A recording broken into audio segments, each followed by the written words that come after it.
Heart beat scan ఒక్క second లోనే world class 640 slide CT scan ఇప్పుడు మీ విస్టా ఇమేజింగ్ బంజారా హిల్స్ లో.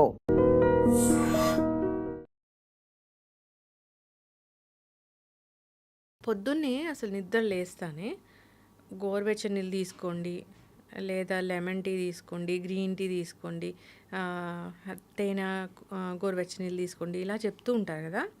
As a surgical gastroenterologist, senior gastroenterologist, మీరు ఏం చెప్తారు? అసలు పొట్టలో అసలు పొద్దున్నే ఏం ఉండాలి? జనరల్గా అండి అందరూ చెప్తారు కదా, నాలుక టంగ్ మంచిగా ఉంటే మనం బాగానే ఉంటాం అని అర్థం. సో టంగ్ అనేది ఓన్లీ మనకి సెన్సేషన్ కోసం అనమాట. సో ఇప్పుడు మీరు ఏదైనా ఫుడ్ తిన్నారు, మీరు బాగా హ్యాపీగా ఉన్నారనుకోండి, బాగా టేస్టీగా ఉందనేది హ్యాపీగా ఉన్నారనుకో, అది టంగ్ వరకే పరిమితం. ఒక్కసారి ఫుడ్ పైప్ దాటింది అనుకోండి, మీరు ఏ ఫుడ్ మెటీరియల్ తిన్నా బాడీ సేమ్ డైజెషన్ అవుతుంది. ఇప్పుడు చాలామంది అందరం ఫాలో అయ్యేది ఏంటంటే, ఎర్లీ మార్నింగ్ లెగవగానే సమ్ హాట్ వాటర్తోనో, కొల్లైతే గోరువెచ్చని వాటర్తోనో, తేనో లేకపోతే సమ్ ఆకులో ఎవరినే వేసి మిక్స్ చేసి చేస్తున్నారు. అవన్నీ ఏంటి అంటే, జనరల్గా మన బాడీలో సపోజ్ టంగ్ కనుక సెన్సేషన్ ఫీల్ అయింది అనుకోండి, మన బాడీ మూమెంట్ వస్తుంది. బాడీలో అంటే మన పేగుల్లోకి మూమెంట్ వస్తుంది అనమాట. జనరల్గా ఇప్పుడు కొంతమంది స్మోక్ చేస్తారు, ఆ స్మోక్ చేయడం వల్ల ఏంటంటే మనకి బ్రెయిన్ స్టిమ్యులేట్ అయ్యి అతనికి మోషన్ వస్తుంది. ఇదే సేమ్ వేడి నీళ్ళు తాగిన వాళ్ళు కూడా వేడి నీళ్ళు గోరువెచ్చని తీసుకుంటారు. ఆ టెంపరేచర్ వల్ల టంగ్ సెన్సేట్ అయ్యి మనకి బాడీలో ఉన్న ఇంటెస్టైన్స్ మూమెంట్ వచ్చి మోషన్ ఫ్రీ అవుతుంది, మూమెంట్ వస్తుంది అంతే.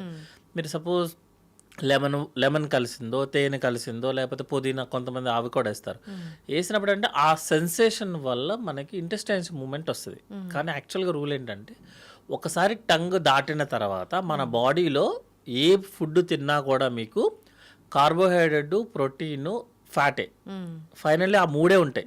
మీరు వెజ్ తినండి, నాన్ వెజ్ తినండి, ఏదైనా కార్బోహైడ్రేట్, ప్రోటీన్, ఫ్యాట్. ఇంకా కరెక్ట్గా మాట్లాడుకుంటే సోడియం, పొటాషియం, కాల్షియం, మెగ్నీషియం. కొత్తగా ఏమి ఐటమ్స్ ఏమి ఉండదు. యాక్చువల్గా టంగ్ దాటిన తర్వాత మీరు ఏ ఫుడ్ తిన్నా సేమ్. జస్ట్ ఆ మూమెంట్ కోసం మాత్రమే మీరు టెంపరేచర్స్ చేంజ్ చేసి, లేకపోతే pH వాల్యూస్ అంటాము, లైక్ లెమన్ తీసుకోవడం కానీ, మ్యాంగో, కొంతమంది తీసుకునేది ఏంటంటే జస్ట్ ఇంటెస్టైన్ మూమెంట్ కోసం అంతే.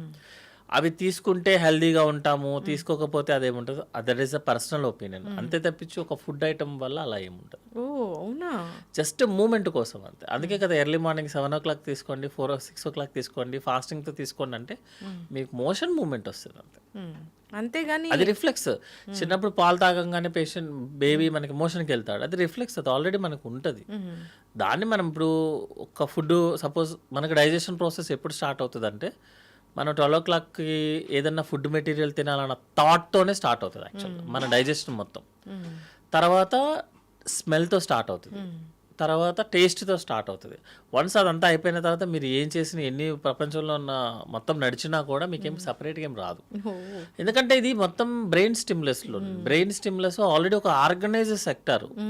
మనం బయట చేసేదంతా కూడా ఏంటంటే మన హ్యాపీనెస్ కోసం అంతే తప్పించి, కొంతమంది అంటారు నువ్వు పొద్దున్నే తాగవా అంటే అదొక చిన్నలాగా చూస్తారు, ఓహో తాగితే బాగుంటుందేమో. అట్లా ఏం ఉండదండి. మన డైజెషన్ ప్రాసెస్, మనం తినే ఫుడ్ అంతే మెటీరియల్. పరగడుపున అసలు ఏం వెళ్ళాలి డాక్టర్ గారు? జనరల్గా పరగడుపున అయితే రూమ్ టెంపరేచర్లో నార్మల్ వాటర్ ఒక 1/2 లీటర్ తీసుకుంటాం అంతే. యాక్చువల్గా జనరల్గా అది ఎవరైనా తాగేది అనమాట. ఎందుకంటే నైట్ అంతా మనం తాగం కదా, ఫుడ్ వచ్చే లోపల మనం అది తీసుకుంటాం. నైట్ ఆల్మోస్ట్ మీరు 6 hours to 8 hours వరకు ఏం తీసుకోరు, 12 to 6 అనుకోండి రఫ్గా, ఏమి తీసుకోరు. కాబట్టి డీహైడ్రేషన్ అవ్వకుండా ఫస్ట్ వాటర్ తాగుతాం, తర్వాత సాలిడ్ ఫుడ్డే వెళ్ళాలి మేడం. యాక్చువల్గా చెప్పాలంటే ఒక న్యూట్రిషన్, డైటిషియన్, లేకపోతే వేరే ప్యారలల్ డిపార్ట్మెంట్స్ అనేది ఏంటంటే ఎవిడెన్స్ లేకుండా ఉంటాం. యాక్చువల్గా చెప్పాలంటే సర్జికల్కి సంబంధించింది ఏంటి అంటే, మేము ఎంతసేపు లోపల ఏ జ్యూసెస్ ఉన్నాయి, అవి ఏ టైంలో రిలీజ్ అవుతాయి. సపోజ్ మనకి ఫుడ్ జ్యూసెస్ అన్నీ కూడా 4 to 5 రిలీజ్ అవుతాయి. దాన్నే మనం రిథమ్ అంటాము, సైకిల్ అనమాట. 4 to 5 AM మనకి రిలీజ్ అయిపోతాయి. మనం యానిమల్స్ నుంచి వచ్చాం కదా, యానిమల్స్ జనరల్గా 7 o'clock 8 o'clock లేచి తినవు కదా మేడం, పొద్దున్న 5 o'clock మొదలు పెట్టేస్తాయి. సో జ్యూసెస్ ఏంటంటే మనకి 4 to 5 రిలీజ్ అవుతాయి. జ్యూసెస్ రిలీజ్ అయిపోయిన తర్వాత మనం నిద్రలేసేది 7 o'clock అనుకోండి రఫ్గా అవర్స్. అప్పటికి ఆల్రెడీ మీకు 3 hours జ్యూసెస్ ఉన్నాయి. లిక్విడ్స్ కనుక మనం తీసుకుంటే, మామూలుగా చెప్తున్నా, జనరల్గా కాఫీనో, టీనో ఏదన్నా ఒక లిక్విడ్ తీసుకున్నాం అనుకుందాం, మన స్టమక్లో 15 minutes కన్నా ఎక్కువసేపు లిక్విడ్ ఉండదు, డైరెక్ట్గా ఇంటెస్టైన్లోకి ఎంటర్ అయిపోతుంది. మరి జ్యూసెస్ రిలీజ్ అయినాయన్నీ ఏమైపోవాలి, మనకి ఇంకోటేంటంటే స్టమక్ దాటిన తర్వాత 50 సెంటీమీటర్స్‌లోనే మనకి 90% డైజెషన్ అయిపోవాలి. మీరు లిక్విడ్ తీసుకుంటారు 20 మినిట్స్‌లో వెళ్ళిపోతది. ఆ జ్యూసెస్ అన్నీ ఎవరిని డైజెస్ట్ చేయాలి? అందుకనేంటంటే ఫాస్టింగ్‌తో కాఫీలు గానీ, టీలు గానీ తీసుకునే వాళ్ళకి ఎసిడిటీ ప్రాబ్లమ్ ఒక 5 ఇయర్స్ తర్వాత స్టార్ట్ అవుతది. ఎందుకు ఇప్పుడు 5 ఇయర్స్ అయింది కదా! ఇంతకుముందు లేదు కదా సార్. మేము చిన్నప్పటి నుంచి నాకు ఇదే అలవాటు అని చాలామంది చెప్తారు. అదొక పాష్ లాంగ్వేజ్‌లో అనమాట. అప్పుడు ఏజ్ ఎంత మీది? ఇప్పుడు ఏజ్ ఎంత? అప్పుడు లేసినట్టు కింద కూర్చొని లెగగలవా? లెగవలేవు కదా! బాడీ కూడా అంతే ఉంటది మేడం. సో, అప్పటి వరకు మనకు కాంపెన్సేట్ చేసింది ఇప్పుడు చేయడం కుదరట్లేదు. సో, జనరల్‌గా ఫాస్టింగ్‌లో అయితే మనం సాలిడ్ ఫుడ్. సాలిడ్ ఫుడ్ అనంగానే ఇప్పుడు కొత్తగా ఏమొస్తుందంటే bread, toast, one more thing ఏంటంటే మన food items like dry fruits తింటాము, ఫ్రూట్స్ తింటాము. ఫ్రూట్స్ తినడానికి పొద్దున తప్ప ఇంక మనకి వేరే టైం దొరకలేదు యాక్చువల్లీ. నైట్ తినకూడదంటగా ఫ్రూట్స్. జనరల్‌గా ఫ్రూట్స్ ఇవన్నీ citrus type of madam. High acidity values ఉంటాయి యాక్చువల్‌గా. సో, ఫాస్టింగ్‌తో మీరు ఏమీ సాలిడ్ ఫుడ్ లేకుండా తిన్నప్పుడు ఏంటంటే ఎసిడిటీ లెవెల్స్ పెంచుతాయి అవి. ఇంకోటి ఏంటంటే ఈజీలీ అబ్జార్బుల్ అనమాట. మీరు ఫ్రూట్స్ ఆల్మోస్ట్ అబ్జార్బ్ అయిపోతుంది లోపలికి. సో, ఫ్రూట్స్ అనేది ఏంటంటే ఒక సాలిడ్ ఫుడ్ మెటీరియల్ తీసుకొని క్లాసికల్ ఇండియన్ ఫుడ్ మేడం. అది సౌత్ కావచ్చు, నార్త్ కావచ్చు. అంతా అయిపోయిన తర్వాత బనానా ఇస్తారు కానీ ముందు బనానా పెట్టి ఫుడ్ పెట్టాడు ఎవడు. అవును. సింపుల్‌గా చెప్పాలంటే బనానా పెట్టి తర్వాత లాస్ట్‌లో అది తింటే అంటే ఫ్రూట్ ఎక్స్ట్రా. ఫ్రూట్స్, వెజిటబుల్స్ ఇవన్నీ మనం తినే ఫుడ్‌కి ఎక్స్ట్రా. అంతే తప్పించి అవే మెయిన్ ఐటమ్స్ కాదు. మీరు డ్రై ఫ్రూట్స్ తినే వాళ్ళందరికీ ఎసిడిటీ ప్రాబ్లమ్ స్టార్ట్ అవుతుంది. ఇప్పుడు ఏంది నువ్వు డ్రై ఫ్రూట్స్ ఎక్కడ చూసినా ఓ ప్లేట్ నిండా డ్రై ఫ్రూట్స్ పెట్టుకోవడము, లేదా ఓ పాల గ్లాస్ నిండా డ్రై ఫ్రూట్ పౌడర్ వేసుకోవడం, ఇది చాలా చాలా నడుస్తుంది. అది మంచిదేనా? జనరల్‌గా డ్రై ఫ్రూట్స్ కానీ, ఫ్రూట్స్ కానీ మనకి ప్రతి ప్రోడక్ట్‌లోనూ అవసరం ఉన్నవి ఉంటాయి, అవసరం లేనివి ఉంటాయి మేడం. అంతేగాని only 100% purest form of food material వచ్చేది ఒక చెట్టు కానీ ఏమి ఉండదు, తాటి చెట్టు తప్ప. డ్రై ఫ్రూట్స్‌లో ఏంటంటే మనకి ఎంతైతే అవసరమో అంతే తీసుకోవాలి మేడం. ఎందుకంటే డైజెషన్ అవ్వాలి అంటే మీకు వెనక ఫైబర్ ఉండాలి. ఒక స్ట్రక్చర్ చూద్దాం మనం. సపోజ్ ఒక బిల్డింగ్ కట్టినా వెనక మెష్ ఉండాలి. మెష్ ఉంటేనే మీకు డైజెషన్ అవుతుంది. అది ఫైబర్. నెక్స్ట్ డైజెషన్ ప్రాసెస్ చేయడానికి ఒక బేస్ చేస్తారు. That is carbohydrates. ప్రోటీన్ అనేది జస్ట్ బై ప్రొడక్ట్స్ లాగా అనమాట. ప్రోటీన్ డైజెస్ట్ అవ్వాలంటే ఇవి రెండు ఉండాలి ఫస్ట్. ఇదంతా ప్రోటీనేగా. ఇదంతా ప్రోటీన్. మొత్తం డ్రై ఫ్రూట్స్ అన్నీ అవే కదా మేడం. వేరేది ఉండదు కదా మెటీరియల్. సో, మీకు డైజెషన్ ప్రాసెస్ జరగదు. అందుకే వాళ్ళకి ఎసిడిటీ రావటము, మోషన్ ప్రాబ్లం. మోషన్ ఎక్కడి నుంచి వస్తుంది? ఫైబర్ ఫుడ్ లేకుండా. మంచిగా గుడ్ హెల్త్ ఉండాలంటే మోషన్కి వెళ్ళాలంట. మీరు డ్రై ఫ్రూట్స్ అవన్నీ తీసుకుంటూ కూర్చుంటే ఫ్రూట్స్, డ్రై ఫ్రూట్సే తింటారంటే మోషన్ ఫామ్ అవ్వదు, డైజెషన్ జరగదు. బేస్ ఏమి లేకుండా, ఫ్రేమ్ వర్క్ ఏమి లేకుండా కన్స్ట్రక్షన్ ఉండదు, కెమికల్ రియాక్షన్ జరగదు, ఏమీ జరగదు. మనం మాత్రం డ్రై ఫ్రూట్స్ పొద్దున్నారు, సాయంత్రం వారు, మధ్యాహ్నం వారు ఎక్కడుంటే అక్కడ తినాలి. 6 తింటే నయమే. అంటే వెళ్ళిపోతుంది మేడం అట్లా. ప్రతి దాంట్లోనూ జనరల్‌గా చెప్పేది ఏంటంటే ఎనీ డ్రై ఫ్రూట్స్ పీసెస్‌లో ఉంటాయి. సపోజ్ బాదం, జీడి అవి కామన్ కదా. 6 కన్నా పర్ డే తినాల్సిన అవసరం లేదు మేడం యాక్చువల్లీ. ఎందుకంటే అరగదు అది. మీరు ఇప్పుడు వాటర్ బాగా తాగారు, డాక్టర్ ఏం చెప్తారు? మీరు వాటర్ మంచిగా తాగండి, మీకు బాగుంటుంది అని చెప్తారు. నేను రోజుకి 6 లీటర్లు తాగుతాను మేడం. 4 లీటర్లు యూరిన్లో వస్తుంది. అంతే కదా. మీరు ఎక్కువ తాగినంత మాత్రాన బాడీ ఉంచుకోదు. మీరు అంత హెల్దీ ఉన్నా కూడా బాడీ ఏమీ అలా చేయదు. సో, డ్రై ఫ్రూట్స్ అనేది ఏదైనా limited madam. Every food is a good but at the limited versions. మంచి ఫుడ్ అంటే త్వరగా అరిగే ఫుడ్ మంచిదా? జనరల్‌గా ప్రతి ఫుడ్ ఐటమ్‌ని మన బాడీ కార్బోహైడ్రేట్, ఫ్యాట్, ప్రోటీన్ లాగే చూస్తుంది మేడం. వాటర్, ఫైబర్ ఈ 5 ప్రోడక్ట్‌లోనే చూస్తుంది. మీరు ఏ ఫుడ్ తిన్నా కూడా. కానీ మనం యాడ్ చేసే ఈ ఆయిల్ కానీ, స్పైసెస్ కానీ, ఫ్రై కానీ వీటిల్ని మన బాడీ రికగ్నైజ్ చేసుకోలేదు యాక్చువల్‌గా. ఎందుకంటే మనం వచ్చింది అక్కడి నుంచే కాబట్టి, అప్పుడు స్పైసెస్ ఇవన్నీ లేదు కాబట్టి మన ఆయిల్ ఇవన్నీ బాడీ రికగ్నైజ్ చేసుకోలేదు. అందుకే మనకి జనరల్‌గా బిర్యానీస్ అవన్నీ తిన్నప్పుడు, లేకపోతే బాగా ఫ్రై ఐటమ్ తిన్నప్పుడు తినేటప్పుడు టంగ్ హ్యాపీ ఉంటుంది, తిన్న తర్వాత పొట్ట హార్ట్ అవుతుంది, పొట్ట ఏడుస్తుంటుంది అనమాట. ఎందుకంటే అవి స్పైసెస్. మీరు వెజిటేరియన్ తిన్నప్పుడు పొట్ట హాయిగా ఉంటుంది, నాన్ వెజ్ తిన్నప్పుడు పొట్ట ఇబ్బంది పెడుతుంది.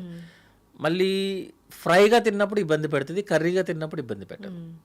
అందుకని మనం యాడ్ చేసే ఆయిల్, స్పైసెస్ అవి ఇంపార్టెంట్ మేడం. అంతేగాని ఫుడ్ ఎప్పుడు సేమ్ మేడం. అంతే కార్బోహైడ్రేట్, ప్రోటీన్, ఫ్యాట్.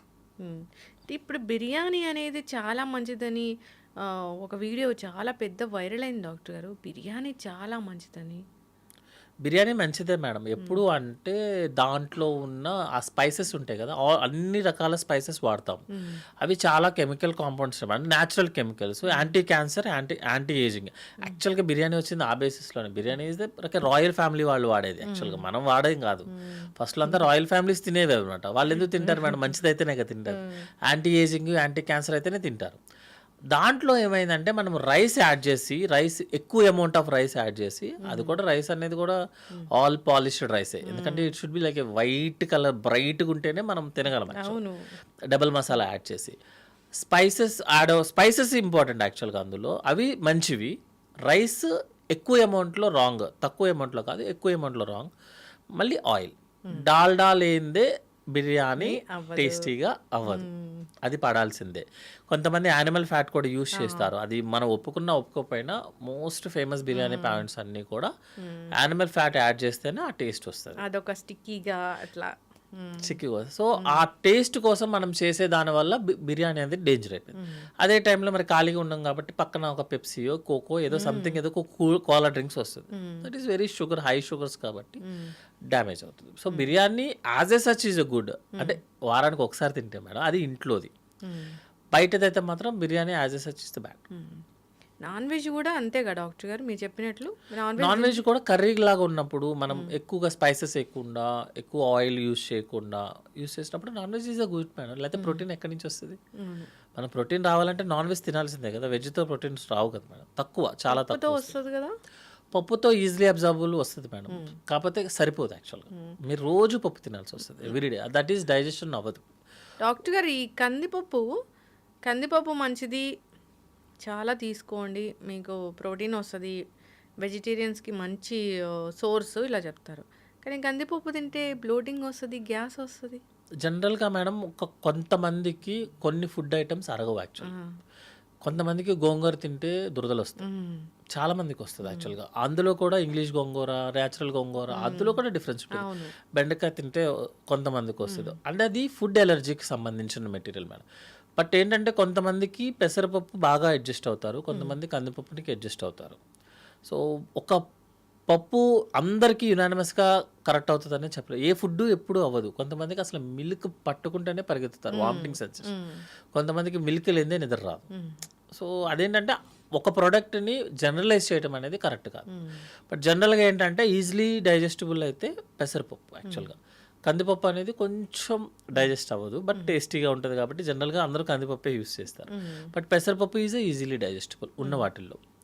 గ్యాస్ట్రిక్ రాకుండా కందిపప్పుని మనం తీసుకోలేమా? గ్యాస్ట్రిక్ ఉన్న వాళ్ళు ఎవరైనా సరే ఒక ఫుడ్ ఐటమ్ వల్ల ప్రాబ్లం వస్తుంది సార్ అంటే ఆ ఫుడ్ ఐటమ్ ఆపమనే చెప్తాం. అంతే, ఆల్టర్నేటివ్ చూసుకోమని చెప్తామని. ఎందుకంటే ఫుడ్ ఒకసారి లోపలికి వెళ్ళిన తర్వాత మనం చేయడానికి ఏమి ఉండదు, బాడీ చేసుకోవాలి. బాడీకి కందిపప్పు అడ్జస్ట్ అవ్వట్లేదు. ఎందుకంటే మేడం మనకు తెలిసినంత వరకు ఎంజైమ్స్, జీన్స్ అనేది కొంచెమే మనకి తెలియదు కదా మొత్తం ఎన్ని ఉన్నాయో అనేది. అందరి మనుషులు అన్ని జీన్స్తోనూ పుట్టరు. 100% ఎవ్వరు ఈక్వల్గా ఉంటారు. ఏదైనా డిఫెక్ట్ ఉందనుకోండి మేడం, అప్పుడు ఏం చేస్తాం? దాన్ని తగ్గట్టు మాకు మిల్క్ పడలేదు, ఆపండి, ఏమో అర్జెంట్ ఏముంది ఇప్పుడు. కందిపప్పు పడలేదు, పోనీ పెసరపప్పు తినండి. ఏదో సినిమాలో చెప్పినట్టు పెన్సిల్ ఇరిగిపోయిందంటే పెన్తో రాసుకోండి. ఇప్పుడు పెసరట్టు అబ్బో, గట్టి హెల్త్కి పెసరట్టు చాలా మంచిది, దాంట్లో ఉన్నన్ని మెడిసినల్ ప్రాపర్టీస్ దేంట్లో లేవు, పెసరట్టే తినండి అంటున్నారు. నిజంగా అంత మంచిదా? మనకి జనరల్గా ఇప్పుడున్న మీడియా స్ట్రీమ్స్ దాని ప్రకారం కానీ ఇప్పుడున్న దానికి ఏంటంటే ఎవరైనా ఒకటి పట్టుకుంటే అదే రీల్ చేస్తారు మనం. ఇప్పుడు మీరు ఇన్స్టా ఓపెన్ చేసినా ఏది చేసినా వన్ డే స్పైన్ పాకిస్తాన్ రీలే రన్ అవుతుంది. సో జనరల్గా ఒకటి పట్టుకుంటే ఇంకా అదే ఉంటుంది. జనరల్గా ఏంటంటే ఒక ప్రోడక్ట్ మంచిది, ఇది తింటే మీకు ఈ ప్రాబ్లమ్స్ రాదు, మీకు ఫుల్ ప్రోటీన్స్ వచ్చేస్తే అట్లా ఏమి ఉండదు madam. Everything is the same అనమాట.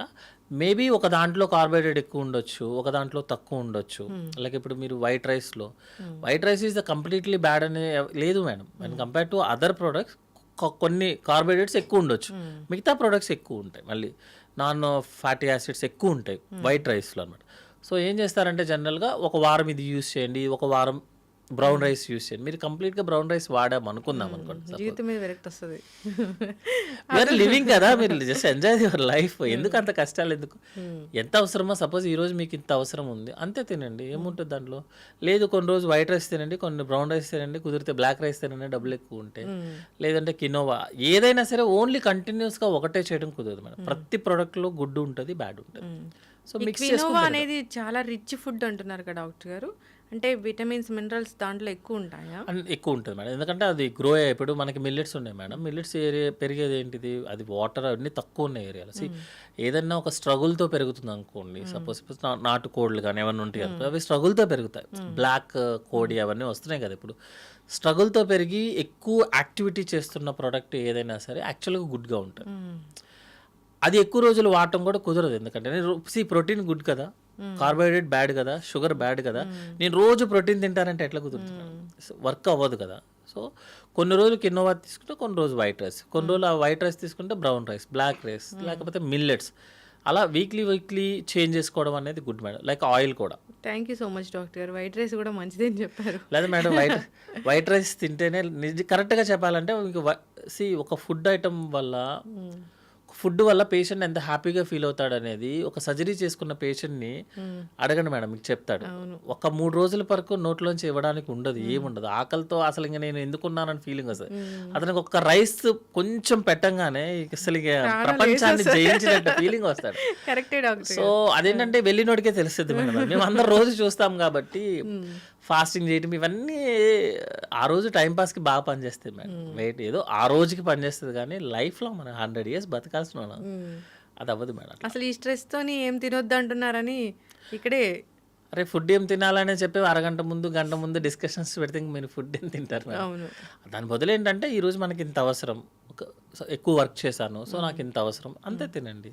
తక్కువ వర్క్ చేశారు, ఏం పనేం లేదు ఈరోజు, తక్కువే తినండి. అంటే మన ఫుడ్ తినొచ్చా? స్పెషల్గా చేయించుకొని స్పెషల్గా డైటీషియన్ చెప్పింది ఫాలో అవ్వాల్సిన పని లేదా? మన ఫుడ్, మన యాన్సిస్టర్స్, మన ఫాదర్స్ ఏం తిన్నారో అది తింటే సరిపోతుంది అంతే. యాక్చువల్గా మనకి ఏదైతే ట్రెడిషనల్గా హోమ్లో ప్రిపేర్ ఉన్నారో సేమ్ అదే ఫుడ్ చేసుకొని అదే విధంగా యాన్సిస్టర్స్ ఏ వర్క్ అయితే చేశారో చేసుకుంటే that's the fair enough madam. ఇప్పుడు ఒక చార్టుని మనం ప్రిపేర్ అయ్యి, సపోజ్ నేను ఒక డైటీషియన్ దగ్గరికి వెళ్ళి కామెంట్ చేయడం అని కాదు, యాక్చువల్లీ అది మనము పేషెంట్గా ఉన్నప్పుడు, లేకపోతే సపోజ్ నేను ఇప్పుడు 100 kgs ఉన్నాను మేడం, నాకు మోకాలు నొప్పులు వస్తున్నాయి, నేను బరువు తగ్గాలి, మ్యాండేటరీ తగ్గాలి ఇప్పుడు నేను. అది ఒక 1 month 2 months 3 months మీ టార్గెట్ రీచ్ అయ్యేదాకా ఒక డైట్ని ఫాలో అవడం అనేది ఓకే. అది కంటిన్యూస్ ఫాలో అవడం అనేది it's a very danger actually. ఒక ఫుడ్ ఏం తినాలో కూడా గంటసేపు ఆలోచిస్తే మరి ఫుడ్ ఏం తింటారు, ఏం చేస్తారు? ఇప్పుడు మేము మార్నింగ్ లేస్తానే ఒక టీ తీసుకొని, మీరు అన్నట్లు ఒక మంచిగా వాటర్ తీసుకొని, తర్వాత మాకు నచ్చిన టీ కాఫీ తాగి, తర్వాత బ్రేక్ఫాస్ట్ చేసి ఇడ్లీ దోశ అలాంటివి తీసుకొని, అదే రివర్స్లో మనకి జస్ట్ వాటర్ తాగి ఇడ్లీ దోశ అలాంటివి తిని నెక్స్ట్ టీలు కాఫీలే తాగండి. ఓ అట్లనా? సాలిడ్ ఫుడ్ వెళ్ళాలి మేడం. సాలిడ్ ఫుడ్ కాకుండా డైరెక్ట్గా లిక్విడ్ ఫుడ్ అనేది నాట్ ఎ సేఫ్ యాక్చువల్గా.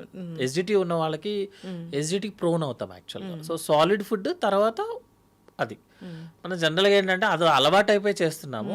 అందుకని మనం సపరేట్గా మీరు ఆపండి అన్న ఎవరు ఆపరు. సో ఎవరైతే కంప్లైంట్ ఉంటుందో, ఎవరైతే ఎస్జిటి కంప్లైంట్ ఉంటుందో వాళ్ళు మాత్రం కంపల్సరీగా సాలిడ్ ఫుడ్ తీసుకొని కాఫీ టీ తీసుకోమని చెప్తాం. ఇంకా కొంతమంది చెప్తారు మేము ఫుడ్ ఇలా తీసుకుంటే మేము వెయిట్ పెరిగిపోతున్నాము, అలా తీసుకుంటే వెయిట్ అనేది అలా పెరుగుతూ తగ్గుతూనే ఉంటుంది. మన షుగర్ వాల్యూ లాగే అది కూడా మన యాక్టివిటీని బట్టే పెరుగుతూ తగ్గుతుంది. మీరు కంటిన్యూస్గా వెయిట్ పెరుగుతున్నారంటే అర్థం ఏంటంటే మీ బాడీలో ఏదో ప్రాబ్లం ఉన్నట్టు లెక్క, మీరు ఫిజికల్ యాక్టివిటీ చేయట్లేదు అన్నట్టు. ఇప్పుడు వెయిట్ పెరగడం వేరు, పొట్ట పెరగడం వేరు కదా. వెయిట్ పెరగడం వేరు, పొట్ట పెరగడం. పొట్ట పెరుగుతుందంటే అది గ్యాస్ట్రిక్ పొట్ట అని మనకి ఎలా తెలుస్తుంది? జనరల్గా ఎస్జిటి పొట్ట మేడం 1-2 daysలోనే పెరిగిపోతుంది యాక్చువల్గా. ఇట్లా బెలూన్ లాగా మొత్తం అనమాట. పై పొట్ట పెరుగుతుంది, కింద పొట్ట పెరుగుతుంది. అంటే బొడ్డు పైన లైక్ కంప్లీట్ బెలూన్ లాగా, ప్రెగ్నెన్సీ లాగా, అంటే 9th month వచ్చిన ప్రెగ్నెన్సీ లాగా అనిపిస్తుంది అనమాట. ఫుల్ టైట్ అనమాట.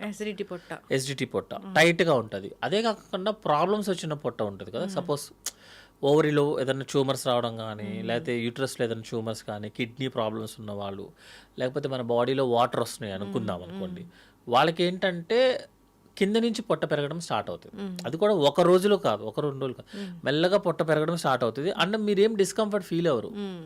ఎదురుగా ఉన్న వ్యక్తి మీకు చెప్తాడు నీ వజేంటి పొట్ట పెరిగినట్టు ఉందని చెప్తాడు.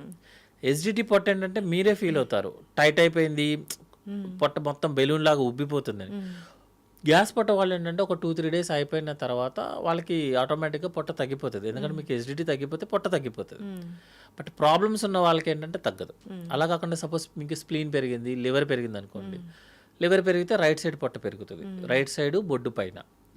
స్ప్లీన్ పెరిగితే లెఫ్ట్ సైడ్ బొడ్డు పైన. అది కూడా ఏంటంటే రోజు రోజు మెల్లమెల్లగా పెరుగుతుంది. చాలాసార్లు వస్తుంది మేడం, ఎందుకంటే గ్యాస్ పట్ట వదిలేసే అంటారు. చాలామంది క్యాన్సర్స్ అలా మిస్ అవుతాం మనం. సో పొట్ట మెల్లగా పెరిగిందా, ఒకే రోజు పెరిగితే గ్యాస్ ప్రాబ్లం. మెల్లమెల్లగా పెరిగింది, నీకు ఏ కంప్లైంట్ లేకుండా పెరిగిందంటే అది వేరే ప్రాబ్లం, ఏదో లోపల ఉన్నట్టు లెక్క. లేకపోతే ఇప్పుడు పొట్ట పెరిగిన వాళ్ళందరూ ఇబ్బంది పడతారు అనమాట, అయ్యో లోపల ఏదో క్యాన్సర్స్ ఉందేమో. అట్లా ఏం లేదు. జనరల్గా ఏంటంటే స్లోగా ఏదన్నా జరుగుతుంది అంటే లోపల ఏదో ఉన్నట్టు లెక్క. ఒకేసారి జరిగింది అంటే గ్యాస్ ప్రాబ్లం. ఇప్పుడు లంచ్కి వెళ్ళినప్పుడు కొంచెం తినగానే పొట్ట సరిపోయింది, ఫిల్ అయిన ఫీలింగ్ ఉంటే అది మంచిదేనా? లేదు మేడం, యాక్చువల్గా ఏంటంటే మనం ఎంతైతే తీసుకోగలమో అంత తీసుకోకుండా తక్కువ తీసుకుంటున్నామంటే ఐదర్ వాడేదైనా బేకింగ్ సోడా కలిపి ఉండాలి, లేకపోతే మీకు లోపలైనా గ్యాస్ ఉండాలి. గ్యాస్ అనేది లోపల మనకేమి ఎయిర్ ఉండదు మేడం. యాక్చువల్గా ఎయిర్ ఉండదు లోపల, ఎందుకంటే మేము గ్యాస్ ఉన్న వాళ్ళకి ఎండోస్కోపీ చేసినప్పుడు లోపలేమీ ఎయిర్ ఉండదు. కొత్తగా మేము ఇవ్వాలి లోపల వాళ్ళకి ఏంటంటే ఆ ఫీలింగ్ అనమాట. యాక్చువల్గా అంటే మనకి స్టమక్ కెపాసిటీ జనరల్గా 50 ml, జనరల్గా 1 లీటర్ వరకు ఎక్స్పాండ్ అవుతుంది. సపోజ్ మీరు లోపల ఏదన్నా అల్సర్స్ ఉండి గ్యాస్ ప్రాబ్లం ఉందంటే గ్యాస్ట్రైటిస్ అంటాం. అల్సర్స్ ఏదన్నా ఉందనుకోండి, మీరు 100 ml ఇవ్వగానే పొట్ట ఇంకా నాకు చాలు అంటది. ఎందుకంటే 50 ml నుంచి 1 లీటర్ పెరగాలి కదా, పెరిగిన తర్వాత మనకి ఇంకా చాలు అనే ఫీలింగ్ రావాలి. లోపల అల్సర్స్ ఉన్న వాళ్ళకి కానీ గ్యాస్ట్రిక్ ప్రాబ్లం ఉన్న వాళ్ళకి ఏంటంటే 100 ml జస్ట్ కొంచెం పెరగంగానే ఇంకా చాలు అనిపిస్తుంది. దాన్నే మనము గ్యాస్ పట్టేసింది లోపల అంటాం. ఎందుకంటే పొట్ట ఎక్స్పాండ్, లోపల ఉన్న స్టమక్ ఎక్స్పాండ్ అవ్వట్లా. సో లాస్ట్ 1 month 2 monthsలో తిన్న అతను ఇప్పుడు తినట్లేదు సడన్గా అంటే ఐదర్ గ్యాస్ ప్రాబ్లం అయినా ఉండాలి, ఆకలి గ్యాస్ అవుతానికి ఆకలి బాగానే ఉంటుంది యాక్చువల్గా. అట్లా కాకుండా ఆకలి కూడా లేదంటే మాత్రం లోపలేదో అయి ఉండాలి. అందుకే జనరల్గా మేము ఇప్పుడు సపోజ్ హార్ట్ పేషెంట్ వచ్చాడు మేడం, అతను అడిగే ఫస్ట్ క్వశ్చన్ ఏంటంటే ఇంతకుముందు నువ్వు చేయాల్సిన పని కన్నా ఇప్పుడు నువ్వేమన్నా తక్కువ చేస్తున్నావా, లేదంటే చేస్తే అలసట వస్తుందా అని అడుగుతాము. దట్ మీన్స్ హార్ట్ ఇష్యూ ఉన్నట్టు లెక్క. ఇంతకుముందు నువ్వు తినేదానికన్నా తక్కువ తింటున్నావా, ఆ క్వశ్చన్ అడగంగానే అతను చెప్పే విధానంలోనే మనకి గ్యాస్ట్రిక్ ప్రాబ్లమ్ అని తెలిసిపోతుంది. దానికోసం పెద్ద పెద్ద స్కానర్లు కూడా అవసరం లేదు, ఆ క్వశ్చన్ చాలా యాక్చువల్గా. ఇప్పుడు తినగానే కొందరికి ఏమవుతుందంటే వామిటింగ్ సెన్సేషన్ రావడము, ఇంకా తినబుద్ధి కాకపోవడం ఇట్లా జరుగుతూ ఉంటుంది. ఈ వామిటింగ్ సెన్సేషన్ అనేది కూడా ఈ యాసిడిటీ వల్లే అవుతుందా? వామిటింగ్ సెన్సేషన్ కూడా ఎసిడిటీ మేడం యాక్చువల్గా. అంటే మనకి చాలా కండిషన్స్ ఉంటాయి, బట్ గ్యాస్ట్రో రిలేటెడ్ ఏంటంటే ఎక్కువ ఎసిడిటీ ఉన్న వాళ్ళకి ఏంటంటే గ్యాస్ ప్రాబ్లమ్ ఉన్న అల్సర్స్ ఉన్న వాళ్ళకి బాడీ రిసీవ్ చేసుకోవడానికి ఇష్టపడదు ఫుడ్ని. సో ఆబ్వియస్లీ మీకు వామిటింగ్ సెన్సేషన్ వస్తేనే కదా మీరు అది కౌంటర్ రియాక్షన్ అనమాట. ఇప్పుడు బ్రెయిన్లో ట్యూమర్ ఉన్న వాళ్ళకి వామిటింగ్ సెన్సేషన్ నాసియా ఉంటుంది. అలా కాకుండా సింపుల్ గ్యాస్ట్రిక్ ప్రాబ్లం ఉన్న వాళ్ళకి అదే ఉంటుంది అనమాట. స్టమక్ రిసీవ్ చేసుకోవడానికి యాక్సెప్ట్ చేయలేదు అనుకోండి, మీరు తినడానికి వీలు లేదు. అప్పుడు మీకు ఏ ఫీలింగ్ కలిగించాలి, కొంచెం తింటే వామిట్ అవుతున్న ఫీలింగ్ మీకు బాడీ కలిగిస్తుంది. అది ట్రిగర్ మెకానిజం, లైక్ ఫీవర్ లాగా అంతే. ఇప్పుడు యాసిడిటీ ఉంటే టాబ్లెట్స్తో సరిపోతారు డాక్టర్ గారు? జనరల్గా ఎసిడిటీ ఉన్న వాళ్ళకి నార్మల్ రెగ్యులర్గా యూస్ చేసే మెడిసిన్ సరిపోతుంది మేడం. యాక్చువల్లీ ఫాస్టింగ్తో వేసుకోమని చెప్తాము. ఇప్పుడు లేటెస్ట్గా ఏంటంటే వితౌట్ ఫాస్టింగ్ కూడా మెడిసిన్స్ యూస్ చేయొచ్చు అనమాట. వస్తుంది వచ్చాయి మేడం, ఆల్రెడీ ప్రూవెన్. అంటే ఎంటీ స్టమక్ మీద వేసుకున్న టాబ్లెట్ కన్నా బాగానే పనిచేస్తుంది, ఎఫెక్టివ్గా పనిచేస్తుంది అనమాట. బట్ ఏంటంటే అందరికీ వాడలేము ఆ టాబ్లెట్స్. ఈ సింపుల్గా అయిపోయే టాబ్లెట్ని ఎక్కువ మనీ పే చేయించలేం కదా, ఇండియాలో అవన్నీ కుదరవు యాక్చువల్గా. సో ఫాస్టింగ్తో వేసిన టాబ్లెట్ 99% పనిచేస్తే వితౌట్ ఫాస్టింగ్ 100% పనిచేస్తుంది. ఇప్పుడు ఆ పొద్దున్న పరగడుపున వేసుకునే ఆ టాబ్లెట్ వేసుకుంటే అసలు ఆ లోపల పడిన యాసిడిటీ వల్ల వచ్చిన ర్యాష్ అంతా తగ్గిపోతుందా? 14 daysకి మనం ట్రీట్మెంట్ యూస్ చేస్తే లోపల ఉన్న మొత్తం అల్సర్స్ అన్ని క్లియర్ అయిపోతాయి. ఎందుకంటే ఎసిడిటీ ప్రొడక్షన్ తగ్గిపోతుంది కదా ఆటోమేటిక్గా, తగ్గిపోయినప్పుడు మీకు అల్సర్స్ అన్ని హీల్ అయిపోతాయి. ఎసిడిటీ ప్రొడక్షన్ రావడం అంటే ఏంటి? మేము సరిగ్గా టైంకి తినకపోతే అట్లా వస్తుంది. జనరల్గా మనకి బాడీ డైజెషన్ స్టార్ట్ అవ్వాల్సింది సెలవే మేడం, మనం ఉమ్ము దగ్గర స్టార్ట్ అవుతుంది, ఫుడ్ పైప్లో ఏం జరగదు. స్టమక్లోకి రాగానే మనకి ఏదైతే pH వాల్యూ ఉండాలో 0.8 అది ఉండాలన్నమాట. దట్ ఈజ్ ఎసిడిటీ, ఎసిడిటీ కాదు యాసిడ్ ఉండాలి. మీరు కనుక ఓవర్గా డైట్ చేయకుండా స్ట్రెస్ లెవెల్స్ ఎక్కువైపోయి యాంగ్జైటీ ఫీల్ అవుతూ నిద్ర లేదనుకోండి, హార్మోన్స్ లెవెల్స్ పెరుగుతాయి. కౌంటర్ రియాక్షన్ కింద మనకి యాసిడ్ రిలీజ్ అవుతుంది, ఎక్కువ రిలీజ్ అవుతుంది. సో యాసిడ్ ఉండాలి, కానీ ఎక్కువ రిలీజ్ అయితే ప్రాబ్లం వస్తుంది. అందుకే మీరు ఎసిడిటీ టాబ్లెట్స్ ఎక్కువ రోజులు యూస్ చేయొద్దని చెప్తాం అనమాట. ఎందుకంటే మీరు టాబ్లెట్స్ ఎక్కువ రోజులు వాడుతున్నారు అనుకోండి, అసలు ఉండాల్సిన యాసిడ్ కూడా ఉండదు. యాసిడ్ లోపల స్టమక్లో ఉంటేనే మన ఫుడ్ అరుగుతుంది. అవును. మీరు ఒక 1 మంత్‌కి రాస్తే సంవత్సరం పాటు కూడా వాడతారు. మరి అది బాగా పనిచేస్తుంది కదా మేడం, కౌంటర్ మెడికేషన్ కదా. దాంతో ఒక చిన్న ప్రాబ్లం వస్తుంది మేడం. యాక్చువల్లీ ఎసిడిటీ ఎక్కువ ఉన్నా మీకు ఇబ్బంది, అసలు యాసిడ్ లేకపోయినా ఇబ్బంది. రెండు మనకి ఇండైజెషన్ లాగే ఫీల్ అవుతుంది. పేషెంట్ ఏం చేస్తాడు, నాకు ఇండైజెషన్ లాగా ఉంది, డాక్టర్ గారు టాబ్లెట్ రాస్తారు కాబట్టి వేస్తాడు, అది పని చేయదు. కంపెనీలు మారుస్తారు. మీరు చాలా మంది యాసిడ్ టాబ్లెట్స్ వాడడం చూడండి, కంపెనీలు మారిపోతాయి. ఒమిప్రోజల్, ప్యాంటాప్రోజల్, ఈసోమప్రోజల్, లాక్సోమప్రోజల్ అన్ని కంపెనీలు మారిపోతుంటాయి. లైక్ మోషన్ సిరప్ మార్చినట్టే మార్చేస్తారు. ఎందుకంటే అది పనిచేయట్లేదు అంత ఫీలింగ్. ప్రాబ్లం ఎక్కడ వస్తుంది అంటే మీరు ఎక్కువ వాడేసి లోపల ఉన్న యాసిడ్ ప్రొడక్షన్ ఆపేస్తున్నారు. దానివల్ల మనకి ఇండైజెషన్ వాడుతుంది. అందుకే ఎస్జిటి అనేది మ్యాక్సిమం 45 days, అంతకు మించి ఎక్కువ వాడటం అనేది సేఫ్ కాదు. అబ్జార్ప్షన్ పోతుందా న్యూట్రియంట్స్? అసలు డైజెషనే స్టార్ట్ అవుతుంది. మీరు సపోజ్ ఇప్పుడు ఉమ్ము మింగకుండా ఊసేస్తున్నారు అనుకోండి, డైజెషనే స్టార్ట్ అవుతుంది. అసలు ఫుడ్ స్టార్ట్ అవ్వాల్సిందే సెరవెల్, తర్వాత స్టమక్ వెళ్ళిన తర్వాత గ్రైండింగ్ అవుతుంది. మనకు ఎవరైతే యాసిడ్ ఉందో లోపల, యాసిడ్ కావాలి అది యాక్చువల్లీ. యాసిడ్ లేకుండా మీకు ఫుడ్ డైజెస్ట్ అయ్యే ఛాన్సే లేదు. అందుకనే ఈ ఎవరైతే ఫుడ్ ప్రోడక్ట్స్ ఎక్కువ వాడతారో, ఈ టాబ్లెట్స్ ఎక్కువ వాడతారో వాళ్ళకి ఇండైజెషన్ వచ్చేస్తుంది. పుల్లెట్ థెరపీలో వస్తే అన్నం మరగనట్లేనా మనం తీసుకున్నది? పుల్లెట్ థెరపీలు అంటే జనరల్గా ఇండైజెస్ట్ అయిన అంటే డైజెషన్ అవ్వన ప్రోడక్ట్ ఇంకా స్టమక్లో మిగిలిపోయింది అనుకోండి మేడం, మనకి మామూలుగా ఏంటంటే ఒక పర్ డే అట్లీస్ట్ ఒక 8 to 10 times తేన్పులు వస్తాయి. ఎందుకంటే ఇప్పుడు మాట్లాడుతున్నప్పుడు గ్యాస్ లోపలికి వెళ్ళిపోతుంది, అంటే ఎయిర్, గ్యాస్ కాదు ఇది ఎయిర్. తింటున్నాము, మింగుతున్నప్పుడు ఎయిర్ లోపలికి వెళ్తుంది, అది బయటికి రావాలి కదా, అదే తేన్పులు యాక్చువల్గా. ఇప్పుడు మీరు బిర్యానీ తింటున్నప్పుడు జనరల్గా అందరికీ వస్తుంది స్పైసీ ఫుడ్ అదేంటంటే మనం తినేటప్పుడు మనం మింగేస్తాం చాలా ఎయిర్ని, అది బయటికి తీయడానికి ఒక మెకానిజమే తేన్పులు. సపోజ్ ఆ మెకానిజం కనుక ఎక్కువ అయిందనుకోండి, మీరు ఎక్కువ చేసేసి ఎక్కువ తేన్పులు చేశారనుకోండి, అందులోంచి మన ఫుడ్ పైకి వస్తుంది. పైకి రాగానే మనకి పుణ్యం తేన్పులు రావటము, జనాలకి స్మెల్ రావటము, గొంతు నొప్పి రావటము, అవన్నీ జరుగుతాయి అనమాట. సో తేన్పు అనేది 8 to 10 times ఈజ్ సేఫ్. మరి 8 to 10 times అని చెప్తే ఇప్పుడు మన వాళ్ళందరూ 8 to 10 times లెక్క కడతారు. ప్లాన్ కాదు, మినిమం తేన్పులు చేయడం అనేది సేఫ్ అవుతుంది కూడా. ఇప్పుడు నేను మాట్లాడుతున్నప్పుడు చాలా ఎయిర్ లోపలికి వెళ్తుంది, అది నేను తీయాలి కదా తర్వాత, అది ఆటోమేటిక్గా వస్తుంది. ఎక్కువ అయితేనే ప్రాబ్లం. డాక్టర్ గారు, ఇప్పుడు ఎప్పటి నుంచో ఉందే ఇది, వాటరు ఫుడ్ తీసుకునే 1/2 hour ముందు వాటర్ తాగండి, ఫుడ్ తింటూ వాటర్ తాగొద్దు అంటారు కదా, తాగాలనిపిస్తుంది కదా డాక్టర్ గారు? మేడం అది ఎట్లా ఉంటుంది అంటే, మీరు ఫుడ్ తక్కువ తినాలి అంటే ఆ 15 నిమిషాల ముందు వాటర్ తాగండి, మీరు ఫుడ్ తక్కువ తింటారంటారు. ఫుడ్ ఎక్కువ తినాలంటే తినొద్దు అని చెప్తారు, మిక్స్ చేయమని చెప్తారు, ఫుడ్ తినేసిన గంట తర్వాత తినమని చెప్తారు. మీ stomach capacity is 1 liter, full capacity. నార్మల్గా ఉండే 50 ml, మీ ఫుల్ కెపాసిటీ 1 liter. మీరు ఫుడ్ తిన్నా, food with water, without water ఏం చేసినా స్టమక్ 1 liter వరకు మంచిగా తీసుకుంటుంది. మీరు వాటర్ తీసుకున్న వాటర్ 15 minutesలో కిందకి వెళ్ళిపోతుంది, అంటే ఇంటెస్టైన్లోకి వెళ్ళిపోతుంది. మీ ఏదైతే సాలిడ్ ఫుడ్ తిన్నారో ఆ ఫుడ్ 4 to 5 hours స్టమక్లోనే ఉంటుంది. మీకు తెలిసిన తెలివితేటలు మన బాడీకి తెలియదు, అందుకని మీరు ఏం తీసుకున్నా దాని మెకానిజంలో అది వెళ్ళిపోతుంది మేడం. మీరు వాటర్ ఎప్పుడైనా తాగండి. 4-5 గంటలు సాలిడ్ ఫుడ్ స్టమక్ లో ఉంటుంది మేడం, 4-5 గంటలు వాటర్ లేకుండా మీరు ఎలా ఉంటుంది?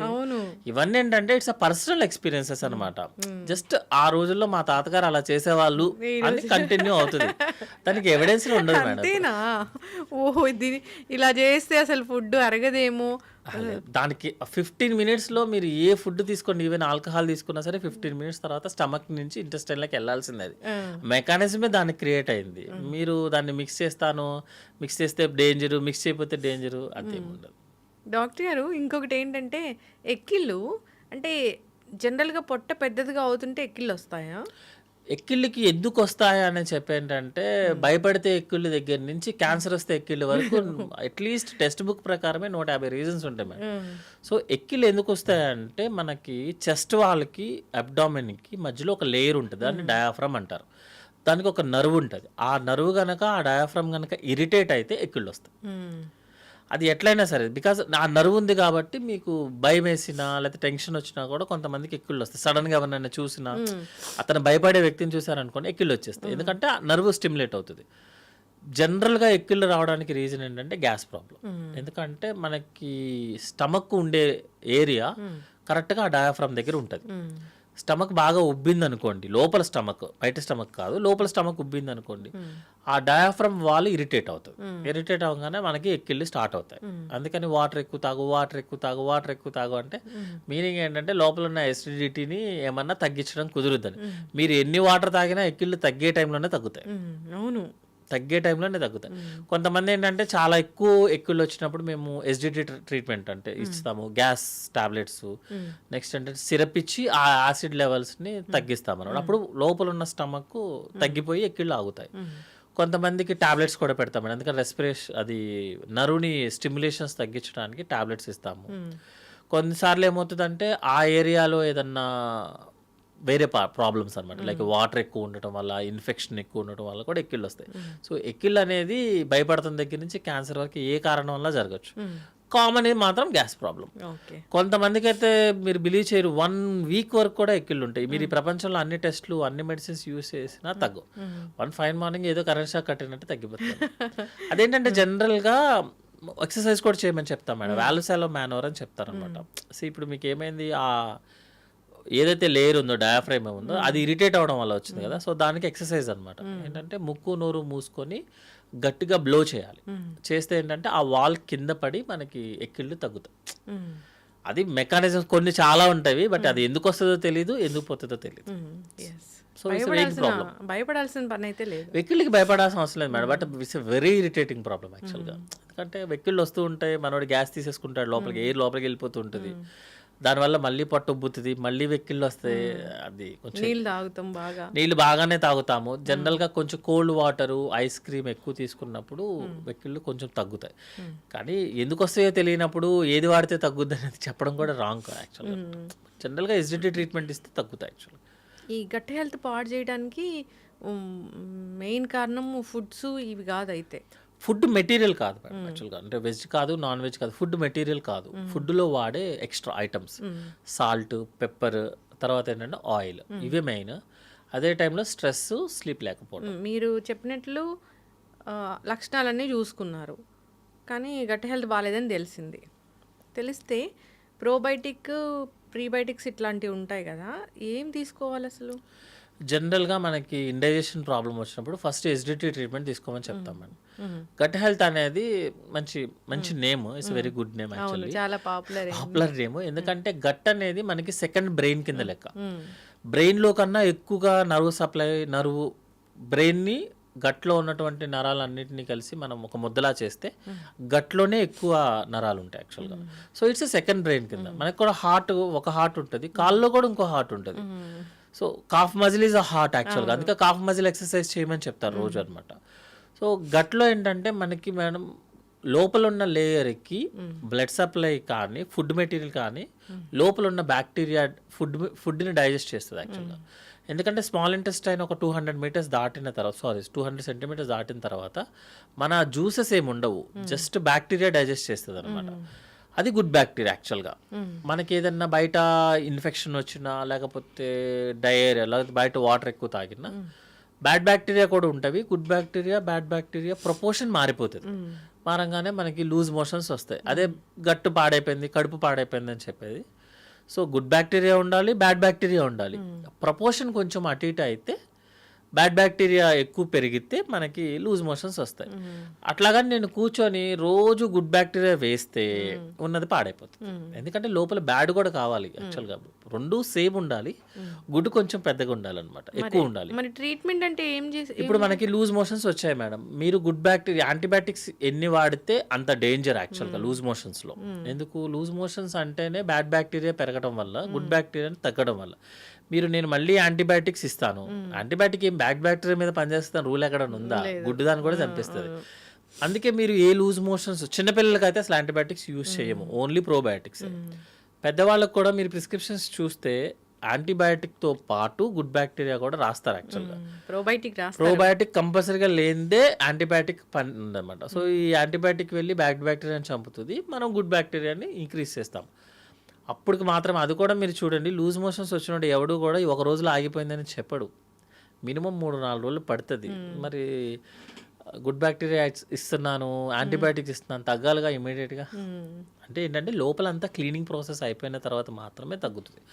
సో జనరల్గా ఇప్పుడు అందరూ అడిగే క్వశ్చన్ ఏంటంటే నాకు గట్ హెల్త్ ఇంప్రూవ్ చేసుకోవాలి సార్, నెలకోసారి గుడ్ బ్యాక్టీరియా వేసేయమంటారా అంటాడు, ఏదో షాప్లో దొరికినట్టు. దొరుకుతున్నాయిగా ప్రోబయోటిక్స్. మనకి బ్యాక్టీరియా కానీ వైరస్ కానీ ఎవ్రీ 6 monthsకి ఒకసారి చేంజ్ అవుతూ ఉంటుంది మేడం. స్ట్రెయిన్ 1, 2, 3 స్ట్రెయిన్స్ చేంజ్ అవుతాయి. మీకు good bacteria bad bacteria problem ఎప్పుడు వస్తుంది అంటే మీకు మోషన్ సరిగ్గా అవ్వకపోతే. When your motion is normal, your gut is good. మీరు కనుక బ్యాడ్ గట్ ఉందనుకోండి మీ మోషన్ నార్మల్ అయ్యే ఛాన్సే లేదు. డయాబెటిక్స్లో అసలు గట్ హెల్త్ ఉండదా? డయాబెటిక్లో ఏంటంటే మూమెంట్ ప్రాబ్లం వస్తుంది మేడం. డయాబెటిక్ పేషెంట్స్ అందరికీ కూడా నర్వ్స్కి బ్లడ్ సర్క్యులేషన్స్కి డయాబెటీస్ వస్తుంది. వాటికి కూడా మూమెంట్ తగ్గుతుంది. సో బవల్ మూమెంట్ తగ్గిపోతుంది, వాడికి మూమెంట్ ప్రాబ్లం, అంతేగాని మోషన్ ప్రాబ్లం కాదు అది. సో మూమెంట్ ప్రాబ్లం వచ్చినప్పుడు అతని కాలు నడవడం కూడా తగ్గుతుంది కదా, సెన్సేషన్ తగ్గుతుంది. అందుకని అతన్ని మనం ఫైబర్ పౌడర్స్ కానీ లాక్సేటివ్స్ అంటే మోషన్ సిరప్ కానీ యూజ్ చేసుకోమంటాం. గుడ్ బ్యాక్టీరియా ఎక్కువ రోజులు వాడితే కాన్స్టిపేషన్ వస్తుంది పేషెంట్కి. అందుకే మనం ప్రోబయాటిక్స్ కనుక 1 week కన్నా ఎక్కువ వాడితే you will get constipation. Natural probiotic అంటే చద్దన్నం నిజంగా అంత మిరాకిల్ చేస్తుందా? న్యాచురల్ ప్రోబయాటిక్ అంటే చద్దన్నం కన్నా పెరుగు మజ్జిగ మేడం. అందులో చద్దన్నమా అది మీ ప్రోడక్ట్ మీ ఇష్టం. దాంట్లో రైస్ ఏమి రాత్రి రైస్ని పొద్దున్నే కూర్చోబెట్టుకొని అంటే వన్స్ అపాన్ ఎ టైమ్ మనము సారీ టు సే ఒక లడ్డు ఉంది, ఫేమస్ లడ్డు, ఇంతకుముందు 10 days ఉండేది మేడం బయట పెడితే. ఇప్పుడు ఉంటుందా? ఉండదు కదా. సో చద్దన్నం అంటే ఇప్పుడున్న సిచ్యువేషన్లో అన్నం ఇంపార్టెంట్ కాదు, యాక్చువల్గా పెరుగు మజ్జిగ ఇంపార్టెంట్.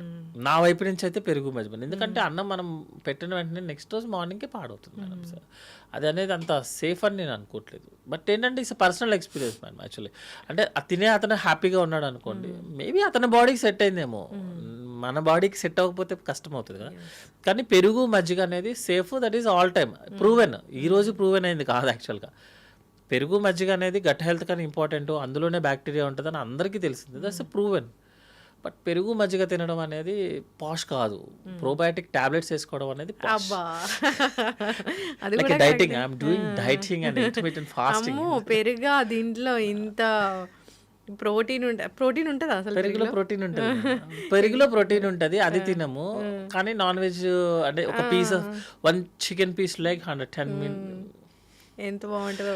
అవును మేడం, అంత బాగుంటుంది. కానీ బట్ న్యాచురల్ ప్రొడక్ట్స్ ఎందుకు అంటే మన ఇంట్లో జరిగే ఫుడ్ మనం చాలా రోజులు తీసుకోవడానికి ఉంటుంది. మనం సపరేట్గా ఒకటి ప్రిపేర్ చేసేది మనం ఎప్పుడు చేయలేం. మీరు సపోజ్ ఒక గేటెడ్ కమ్యూనిటీలోనో అక్కడ ఉన్నాను అనుకుందాం, రోజు వాకింగ్ చేయడం అనేది మీకు చాలా ఈజీ. జిమ్కి వెళ్ళడం కూడా ఓకే మేనేజబుల్. బయటికి వెళ్ళటం అనేది ఒక ప్రోగ్రామ్, అది కంటిన్యూ చేయడం అనేది మీకు తెలుసు. జిమ్ 100 మంది కడితే 2 కూడా వెళ్ళరని నాకు తెలిసిన జిమ్ ఫ్రెండ్ చెప్పింది. బట్ రోజు చేయగలిగేది చేస్తే 1 monthకి 2 రోజులు కూడా వెళ్ళాం. రోజు చేయగలిగే పని చేస్తే, రోజు చేయగలిగే ఫుడ్ తింటే లైఫ్ లాంగ్ ప్రశాంతంగా ఉంటుంది. ఇంకా ప్రాబ్లమ్స్ వస్తుంది మేడం. ఇప్పుడు స్మోక్ చేసే అతను, ఆల్కహాల్ చేసే అతనికి క్యాన్సర్ రాదు, ఏమి చేయనోడికి వస్తుంది. జిమ్ చేయనోడికి ఏమి రాదు, జిమ్ చేసేవాడు జిమ్లోనే పోతుంటాడు. అలాగని జిమ్ అనేది చేయడం అనేది రాంగ్ అని చెప్తామా? దట్ ఈస్ అతన్ని పర్సనల్ ప్రాబ్లం, దానికి మనమే వైడ్గా చేయటం కాదు. బట్ ఏంటంటే ఆ ప్రోడక్ట్ ఈ ప్రోడక్ట్ అనేది వాళ్ళ పర్సనల్ ప్రాబ్లం, పర్సనల్ ఎజెండాస్ లాగా అనమాట. నైట్ ఏం తినాలి డాక్టర్ గారు అసలు? నైట్ జనరల్గా మనం తినే ఫుడ్లో 1/4 ఫుడ్ తీసుకోమని చెప్తాం మేడం. అంటే మనం సపోజ్ 100 grams తీసుకుంటున్నాం అనుకుందాం, morning 50 grams, afternoon 50 grams, night 50, మీ రిమైనింగ్ 25, 50 grams. అంటే 1/4 of our food night time. అది కూడా ఏంటంటే ఆయిలీ స్పైసీగా కాకుండా లైట్గా తీసుకోమని చెప్తాం. నా వైపు నుంచి మాత్రం అంటే నేనంటే లైక్ సర్జన్స్ పర్స్పెక్టివ్లో ఏంటి అంటే food is not important actually, అందులో యాడ్ చేసే స్పైసెస్ ఇంపార్టెంట్. నెక్స్ట్ ఏంటంటే ఫుడ్కి మీరు పడుకునే దానికి మినిమం 2 hours అన్న గ్యాప్ పెట్టుకోమని చెప్తాము, ఎందుకంటే డైజెషన్ ప్రాసెస్ అవ్వాలి కదా. సో గ్యాప్ పెట్టుకోమని చెప్తాము. ఒకవేళ ఎవరికైనా ఎసిడిటీ ఎక్కువ ఉంది అంటే చాలామంది మిల్క్ తాగుతారు నైట్ టైం. అలాంటి మిల్క్, డ్రై ఫ్రూట్స్ తినడాలు, స్వీట్స్ తినడాలు, అన్నం తినగానే మిల్క్ తాగితే మంచిది అంటారు కదా డాక్టర్. మిల్క్ ఇండియన్ సెటప్లో మేడం 20% to 25% ఐ థింక్. మీ ఏజ్ 25 years దాటిన తర్వాత మిల్క్ అరగదు. అవునా? ఎసిడిటీ ప్రాబ్లం ఉన్న వాళ్ళకి life style modification, sleep, stress ఇవి ఎంత ఇంపార్టెంట్, లేకుండా ఉండటం ఇంపార్టెంట్. ఒక్క ఫుడ్ ఐటమ్ వల్ల మాత్రమే ఎస్డిటీ వస్తుందని proven, that is milk. Plain milk అనమాట, అంతే తప్పించి కాఫీ టీ కాదు. మనం ఏదైనా మిల్క్ ఆపరా బాబు అంటే మిల్క్ సంబంధించిన ప్రతి ప్రోడక్ట్ ఆపేస్తాం యాక్చువల్గా, అది కాదు. మిల్క్ ఒకటే ప్రూవెన్. సో 25% పీపుల్కి మోర్ దాన్ 25 years దాటిన తర్వాత జనరల్గా మిల్క్ అరగదు. సో వాళ్ళని మనం మిల్క్ ఆపమనే చెప్తాం యాక్చువల్గా. సో జనరల్గా అందులో ఉన్న కాల్షియం కన్నా మనకి మామూలుగా నాన్ వెజ్లోనే ఎక్కువ కాల్షియం వస్తుంది. సో ఏదో నిద్ర కోసం కొంతమంది తాగుతారు యాక్చువల్గా, అవును. అది తాగకపోతే వాళ్ళకి ఇబ్బంది వస్తుంది. మీకు ఇబ్బంది అనిపిస్తే మాత్రం తాగండి, స్పెసిఫిక్గా మాత్రం నో. ఎస్. అయితే డాక్టర్ గారు, ఇప్పుడు నైట్ పూట మీరు అన్నీ చెప్పారు, ఇవన్నీ ఏం తినకూడదులేని పెరుగన్నం తినొచ్చా అంటే పెరుగు తినొద్దు అంటారుగా? నైట్ పెరుగు తింటే గురక వస్తుంది. నైట్ అంటే గురక అనేది యాక్చువల్గా ఎయిర్ లోపలికి వెళ్ళే సిస్టమ్ యొక్క ప్రాబ్లం మేడం, లేకపోతే ముక్కు నుంచి లోపల వరకు వెళ్ళే ప్రాబ్లం. అది ఒక ఫుడ్తో వచ్చేదానికి కాదు యాక్చువల్గా. సో పెరుగు నైట్ పెరుగు తినొద్దు అని అంటే, సపోజ్ మీరు తిన్నప్పుడు మీకు ఇండైజెషన్ లాగా అనిపించింది అనుకోండి, దాన్ని అవాయిడ్ చేస్తాం తప్ప పెరుగుకి గురకకి సంబంధం లేదు. గురక అనేది మనం ఎయిర్ స్ట్రీమ్ లైన్లో వెళ్తే గురక రాదు. ఎయిర్ స్ట్రీమ్ లైన్లో వెళ్ళకుండా మధ్యలో ఏదైనా సైనస్ ప్రాబ్లమో, లేకపోతే టాన్సిల్స్ పెరిగాయో, ఎడినాయిడ్స్ పెరిగాయో, లేకపోతే బ్యాక్ సైడ్ ఉన్న వాల్ కనుక ఎక్కువ మూవ్మెంట్ వచ్చేస్తుంది అనుకోండి, లేకపోతే పేపర్ మూవ్ అయినట్టు మూవ్ అయిపోతే గురక వస్తుంది. గురకకి పెరుగుకి ఎట్లా అంటే మచ్చేస్తే జాండీస్ తగ్గినట్టు, మందేస్తే పాము కాటు తగ్గినట్టే ఉంటుంది. అంటే ఎవిడెన్స్ ఉండదు మేడం యాక్చువల్లీ, ఇవన్నీ ఏంటంటే పర్సనల్ ఎక్స్పీరియన్సెస్. ఇప్పుడు మీరు అన్నట్లుగా గట్ హెల్త్ బాగుందో లేదో చూసుకోవాలి. ఎప్పుడైనా గట్ హెల్త్ బాగుందో అనేది టెస్ట్లు ఏమి ఉండదు, మన మోషన్ బాగా వస్తే బాగున్నట్లే. ఎప్పుడైనా పొట్ట కోసం టెస్ట్ వెళ్ళాలా డాక్టర్ గారు? జనరల్గా సిమ్టమ్స్ వస్తేనే చేయమని చెప్తాము. మోర్ దాన్ 50 years ఏజ్ ఉన్న వాళ్ళకి రెగ్యులర్గా ఒక 1 yearకో 2 yearsకో ఒకసారి just normal abdominal scan. Next ఏంటంటే వాళ్ళకి ఏదైనా డయాబెటిక్ కానీ, హైపర్ టెన్షన్ కానీ, రిస్క్ ఫ్యాక్టర్స్, స్మోకింగ్, ఆల్కహాల్ ఉన్నాయి అనుకోండి, basic general health checkup, like మనకి బ్లడ్ పర్సంటేజ్ ఎంత ఉందో, సిబిపి, కిడ్నీలు బాగున్నాయా లేదా, సీరం క్రియాటినిన్, లివర్ బాగా చేస్తుందా లేదా, LFT test, liver function test, ఒక స్కాన్. నెక్స్ట్ ఫీమేల్ అయితే ఒక ఎగ్జామినేషన్ విత్ ప్యాప్స్ మీరు. నెక్స్ట్ ఏంటంటే బ్రెస్ట్ ఎగ్జామినేషన్ సరిపోతుంది యాక్చువల్గా, దానికోసం మళ్ళీ స్కాన్లు చేయించి రేడియేషన్స్ చేసుకోవాల్సిన అవసరం లేదు. బేసిక్ చేయించుకుంటే చాలు. మనం బేసిక్ జనరల్ హెల్త్ చెకప్ అంటే కాల్షియం, మెగ్నీషియం దగ్గర మొదలుపెట్టి చేస్తారు మన దగ్గర. అట్లా కాదు, basic health checkup 50 years age దాటిన తర్వాత చేసుకోవచ్చు. ముందు వేస్ట్ మేడం, ముందు పెద్ద వాడికి కంప్లైంట్ ఉంటే తప్ప ముందు అంటే రికమెండెడ్ కాదు యాక్చువల్గా. ఇప్పుడు మనం చేసుకోండి అనగానే 20 years నుంచి 50 years వాళ్ళకి చేసుకోవడం మొదలు పెడితే చాలా ఫైనాన్షియల్ చేసుకోవాల్సి వస్తుంది కదా డాక్టర్ గారు. 25 years ఆఫ్ ఏజ్లోనే హార్ట్ అటాక్ సిమ్టమ్ లేకుండా వచ్చి చనిపోయే వాళ్ళని చూస్తున్నాం. మరి అది అతను వాకింగ్ చేసేటప్పుడు, యాక్టివిటీ చేసేటప్పుడు తను ఐడెంటిఫై చేసుకోవాల్సిన ప్రాబ్లం. అలాంటి వాళ్ళు 1,00,000 మందిలో ఒకళ్ళు, 10 లక్షల మందిలో ఒకళ్ళు ఉంటారు. అలా ఆ ఒక్క పర్సన్ కోసం మనం 1,00,000 మందికి 2D ఎక్కువ కొట్టామనుకోండి, క్రోర్స్ ఆఫ్ రూపీస్ కదా. మనకున్న దాంట్లో సోషియో ఎకనామికల్ కండిషన్లో కష్టము. మీరు చెక్ చేయించుకుంటారు, లోపల ఏదో ఒకటి, ప్రపంచంలో ఎవరు నార్మల్ ఉండదు, ఎవరి హార్ట్ నార్మల్ ఉండదు. నేను హార్ట్ చెక్ చేయించుకున్నా కూడా వాళ్ళలో కొంచెం వీక్నెస్ ఉందని వస్తుంది, అది పట్టుకొని నేను ప్రపంచం అంతా తిరిగి వస్తాను. అట్లా కాకుండా ఏంటంటే మీరు వెన్ కంపేర్ టు లాస్ట్ ఇయర్తో పోలిస్తే మీ యాక్టివిటీ తగ్గిందా ఈ ఇయర్? మీరు వాకింగ్ 1 kilometer చేయాల్సిన వాళ్ళు 1/2 kilometer చేస్తున్నారా? ఆకలి తగ్గిందా? Complaint is important. ఒకవేళ ఏదన్నా మీకు డౌట్ అనిపించింది అనుకోండి, 6th sense అంటారా, 7th sense అంటారా, అది డిఫరెంట్ స్టోరీ. అనిపించింది అనుకోండి, ఇమీడియట్గా టెస్ట్ చేయించుకోండి. బట్ మోనోపోలీగా ఎవ్రీ 20 years దాటిన వాళ్ళందరూ టెస్టులు చేయించుకోండి అంటే financially is not good actually, for health also not good. చక్కటి ఇన్ఫర్మేషన్ డాక్టర్ గారు, చాలా చక్కగా చెప్పారు. ఇబ్బంది అనిపిస్తుంది అంటే మనకు తెలుస్తుంది, ఏదైనా ప్రాబ్లం ఉంది లోపల అంటే మనకు ప్రీ సిమ్టమ్స్ అనేవి ఎంతో కొంత తెలుస్తాయి. సర్జరీ అయిపోయిన ఎంత మేజర్ సర్జరీ అయినా చేసిన పేషెంట్ని, ఎనీ సర్జరీ మీరు క్వశ్చన్ అడగండి, ఫస్ట్ పేషెంట్ అడిగే క్వశ్చన్ ఏంటి అని, ఎలా ఉంది అని అడుగుతారు. సార్ నాకు బాగుంది అంటే అది అబౌట్ టు డిశ్చార్జ్, ఇంకా పెద్ద ప్రాబ్లం లేదు. సార్ నిన్నటితో పోలిస్తే ఈరోజు నాకు ఎక్కడో ఇబ్బంది ఉంది అన్నాడు అనుకోండి, అంటే లోపల ఏదో సినిమా అవుతుంది. సో ఎనీ డాక్టర్ ఒక్కటే క్వశ్చన్ అడుగుతారు, నీకు ఎలా ఉంది అని అడుగుతారు. నెక్స్ట్ క్వశ్చన్, నిన్నటితో పోలిస్తే నీకు మంచిగా అనిపిస్తుందా, లేకపోతే నిన్న పెయిన్తో పోలిస్తే ఈ రోజు నీకు మంచిగా అనిపిస్తుంది. ఎందుకంటే మనం కంపారిజన్, ఎప్పుడు కంపారిజన్లే. ముందు రోజుతో పోలిస్తే మీరు ఈ రోజు ఎలా ఉన్నారు, అది సర్జరీ అయిన పేషెంట్. మామూలు పేషెంట్ కూడా అంతే. లాస్ట్ వీక్‌తో పోలిస్తే నువ్వు ఎలా ఉన్నావు? యు ఆర్ నాట్ హ్యాపీ కదా! యు ఆర్ నాట్ హ్యాపీ అంటే మెంటల్లీ కాదు.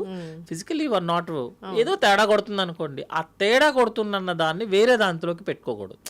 నేను ఏదో తిన్నాను లేరా అందుకే అలా అయింది. నేను 4, 5 సార్లు ట్రావెల్ చేశాను లేరా అట్లా వద్దు. ఏదన్నా డౌట్ అనిపించినప్పుడు కన్సర్న్ స్పెషలిస్ట్ దగ్గరికి వెళ్ళటం, ఒకసారి చూపించుకోవడం, ఏమీ లేదు బేసిక్ టెస్ట్ ఊరికే ఎక్కువ టెస్టులు చేయించుకోవడం కూడా కరెక్ట్ కాదు. పానిక్ వస్తుంది. పానిక్ అటాక్స్ ఎక్కువైపోతుంది అనమాట. ఇప్పుడు మేము జనరల్గా లివర్ స్కాన్ చేశారనుకోండి, అల్ట్రాసౌండ్ సరిపోతుంది. సిటీ స్కాన్ చేపిస్తే లోపల ఏదో ఒకటి కనిపిస్తుంది. కనిపించింది కదా అని అది ఏమీ లేకపోయినా దాని చుట్టూ తిరిగే వాళ్ళు చాలా మంది ఉంటారు. డాక్టర్ గారు సో ముందు అదేదో అంటారు కదా, ముందు నీ మాట నువ్వు విను ఫస్ట్, నీ మైండ్ మాట నువ్వు విను ఫస్ట్, దాన్ని బట్టి ఎర్లీ అలర్ట్, దాన్ని ల్యాక్స్ ఆఫ్ ఇన్వెస్టిగేషన్స్. అవును, చక్కగా చెప్పారు డాక్టర్ గారు. చాలా చక్కటి మాటలు ధైర్యాన్ని ఇచ్చాయి అనుకోవాలి. అందరూ ఏం తినొద్దంటారో తినమని చెప్పారు, ధైర్యంగా ఉండమని చెప్పారు. ప్రతిదానికి టెస్ట్ అవసరం లేదు, తెలుస్తుంది మనకి ఏది మనము నార్మల్గా తీసుకోవాలి, అబ్నార్మల్గా తీసుకోవాలనేది. నిన్నట్లాగా నేను ఈరోజు లేను అంటే డాక్టర్ దగ్గర ఖచ్చితంగా వెళ్ళాల్సిందే, అది మనకు అర్థమవుతుంటుంది. సో ఆయాసం వస్తుందంటే ఖచ్చితంగా డాక్టర్ దగ్గరికి వెళ్ళాల్సిందే. సో ఇవి మనం అవాయిడ్ చేయకూడదు థింగ్స్ అనేవి. సో ఖచ్చితంగా డాక్టర్ని సంప్రదించాలి, టెస్టులు చేయించుకోవాలి వాళ్ళు చెప్పినట్లు. మళ్ళీ ఇక్కడ కూడా ఉంటుంది, డాక్టర్ టెస్ట్ చేయించుకోమంటే అమ్మో నాకు డాక్టర్లు ఎందుకు ఇన్ని టెస్టులు రాస్తారు అనేది కూడా క్వశ్చన్ వస్తూ ఉంటుంది. అంటే మనకి కంప్లైంట్ ఎంత సివియర్గా ఉన్న దాన్ని బేస్ చేసుకొని రాస్తారు జనరల్గా. ఏదో ఒక 100 మందిలో ఒకటి కొంచెం అటు ఇటు ఉంటుంది, అలాగని మనం 99కి నెగ్లెక్ట్ చేసుకుంటే వెళ్ళలేము కదా. అప్పుడు చాలా మంది పేషెంట్స్ ఇబ్బంది అవుతుంది. ఇప్పుడు రీసెంట్గా సార్ కూడా పెద్ద సార్ చెప్పారు, గ్యాస్ట్రోలో పెద్ద సార్ కూడా చెప్పారు, కంపేర్ టు జామకాయతో అవకాడలో నీకేం రాదంటారు. బట్ అవకాడ తినటం అట్లా కాదు, బేసిక్ మనకు లోకల్గా ఏదైతే అవైలబిలిటీ ఉంటుందో అది హ్యాపీగా తినచ్చు. ఎగ్జాటిక్ వెళ్ళాల్సిన పని లేదు. అది ఎగ్జాక్ట్గా వెళ్ళే వాళ్ళు వెళ్తారు ఎప్పుడు, బట్ దాన్ని ఏమి పట్టుకొని అసలు లోకల్గా దొరికేదాన్ని రెండు సేమ్ ప్రొడక్ట్స్ ఉంటాయి, ఒకళ్ళు కొంచెం అటు ఇటు వాల్యూస్ ఎక్కువ ఉంటాయి. బట్ ఇది రెగ్యులర్, అది అబ్నార్మల్, అది చేయలేం మనం యాక్చువల్గా. చక్కటి ఇన్ఫర్మేషన్ డాక్టర్ గారు, ఫాలో అవ్వాలని కోరుకుందాం. గట్ హెల్త్ అందరి మైండ్లో ఈ గట్ హెల్త్ అనేది ఉంది, బాగుందా లేదా అనేది మీరు చెప్పారు 2-3 మాటలు, దాన్ని బట్టి వాళ్ళు ఫాలో అవ్వచ్చు. దానికోసం పెద్దగా టెస్టులు చేయించుకోవాల్సిన పని అయితే ఏం లేదు. బాగాలేదనిపించినప్పుడు డాక్టర్ దగ్గరికి వెళ్తే వాళ్ళే చెప్తారు ఎట్లా దాన్ని కరెక్ట్ చేసుకోవాలని. ఫాలో అవ్వాలని కోరుకుందాం డాక్టర్ గారు. 50 ఏళ్ళ తర్వాత టెస్టులు అవసరమైతే అందరూ ఖచ్చితంగా చేయించుకోవాల్సిందే. ఎస్, చక్కటి ఇన్ఫర్మేషన్ అండి, ధన్యవాదాలు.